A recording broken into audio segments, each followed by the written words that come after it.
আসসালামু আলাইকুম এভরিওয়ান, কেমন আছেন সবাই?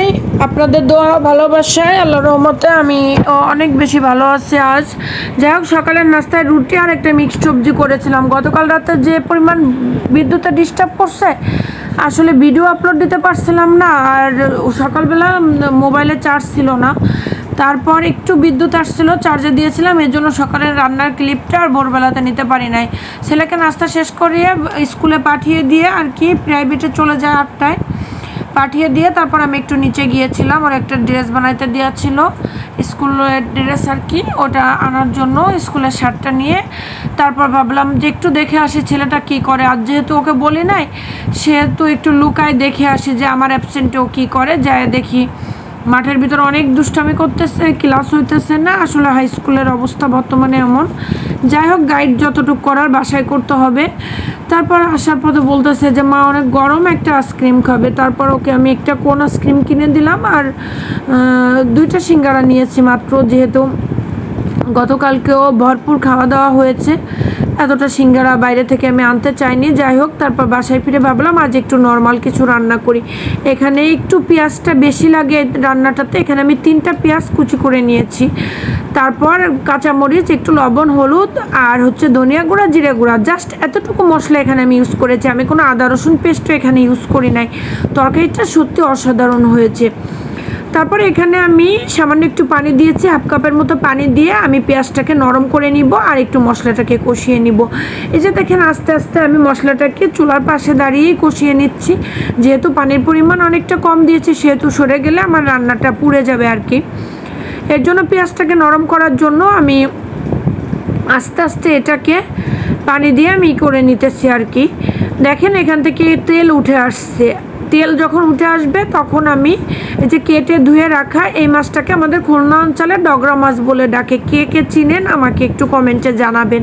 যাই হোক, এই মাছটা খেতে অনেক মজা, আমি তো অনেক বেশি পছন্দ করি। তাই ভাইয়া যতটুকু পেয়েছিল ততটুকুই আমার জন্য নিয়ে এসেছে। বলছে যে তোর যেহেতু এত পছন্দ এই মাছটা, আমি এই যেগুলো দেখলেন এই ডগরা মাছটা, এই কয়টা মাছই আসছে আর কি। যাই হোক, সবসময় তো আর বেশি পাওয়া যায় না। তারপর এই যে একটু নামানোর আগে সামান্য একটু জিরে গুঁড়া ছড়িয়ে, যে কোনো তরকারি নামানোর আগে যদি সামান্য একটু জিরে গুঁড়া ছড়িয়ে দেওয়া হয় তাহলে ফ্লেভারটা অনেক বেশি ভালো আসে। একটু জিরে গুঁড়া দিয়ে নামিয়ে নিলাম। তারপর আমগুলো দেখলেন, ওর বাবা বাসায় আসলো, তাই আসার সময় কিছু আম নিয়ে আসলো। ওর বাবাকে আমি বলছিলাম এসে খেয়ে যাওয়ার জন্য, কারণ বাইরে থাকে তো আসলে ভালো মন্দ কোনো কিছু তৈরি করে খেতে গেলে আমাদের অনেক খারাপ লাগে।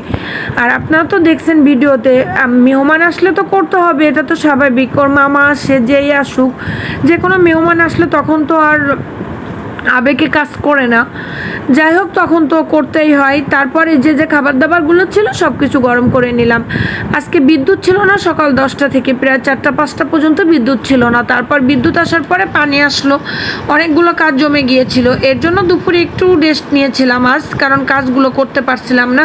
তারপর সেখান থেকে ওটা ভাবলাম একটু নুডলস তৈরি করি। ওর বাবা যেহেতু একটু নুডলস পছন্দ করে, এর জন্য ভাবলাম তৈরি করি। আর নুডলসের সাথে যেহেতু আজ একটু লাচ্চা সেমাইও করব, আর একটু লুচি ভেজে নিয়েছিলাম আর কি, ত্রিভুজাকার শেপ করে ভেজেছিলাম। লুচি যে সবসময় গোল করে ভাজতে হবে এমন কোনো কথা নাই। এর আমি নুডলসটা ভাজি করার জন্য আজকে ডিমটা আগে ভেজে উঠাই নিয়ে তারপর এভাবে রান্না করেছি। এভাবে রান্না করলে নুডলসের পুষ্টিগুণ ঠিক থাকে।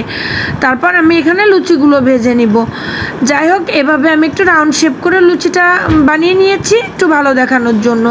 আমি কড়াইয়ের তেল কিন্তু খুবই কম দিয়েছি, কারণ এতটা ডুবা তেলে ভাজা আসলে পসিবল ছিল না, এর জন্য আর কি। আর অত বেশি তেল আমি দিতেও চাইনি। যে কোনো ভাজির তেল পরে কোনো কিছুতে ইউজ করলে আমার কাছে যেন মনে হয় যে গ্যাসটা একটু বেশি হয়।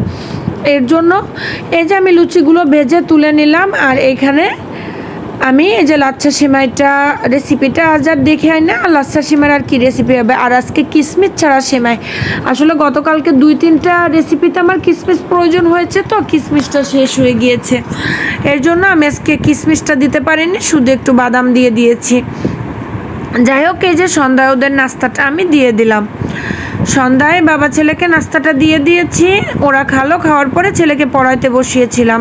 তারপর আমি চুলায় মাংস গরম দিয়েছিলাম। ওর দাদু ওর জন্য মাংস পাঠিয়েছিল গতকালকে, সেই মাংসটা গরম করেছি ডিম সিদ্ধ করে, আর গরম গরম ভাত করে নিয়েছি। আর দুপুরের তরকারি ছিল, আম ছিল, এটা দিয়েই খাওয়া শেষ করলাম।